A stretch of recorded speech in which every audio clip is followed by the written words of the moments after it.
மாம்பழமே நமது சின்னம் ஓட்டு போடுங்க,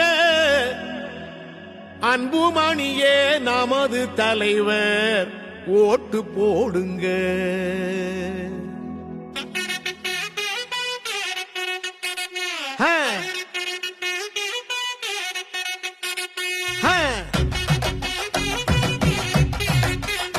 ஆமா,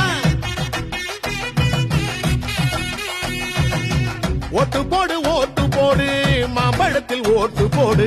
நாட்டு மக்கள் நல்லா இருக்க மாம்பழத்தை பார்த்து போடு. கொள்ளக்கார கூட்டத்தை தான் மூட்டை கட்டி அனுப்பி வைப்போம். மாம்பழத்தில் ஓட்டு போட்டு மக்களாட்சி மலர வைப்போம். தாய்மார்கள் ஆசி பெற்ற அன்புமணி சின்னம் இது, பாட்டாளி மக்களைத்தான் பாதுகாக்கும் சின்னம் இது. ஏழபாழ எல்லாருமே ஆதரிக்கும் சின்னம் இது. காலமெல்லாம் உழைச்சி வாழும் மக்களோட சின்னம் இது. போடுங்கண்ணே ஓட்டு நம்ம மாம்பழம் சின்னத்தை பார்த்து, போடுங்கக்கா ஓட்டு நம்ம மாம்பழம் சின்னத்தை பார்த்து.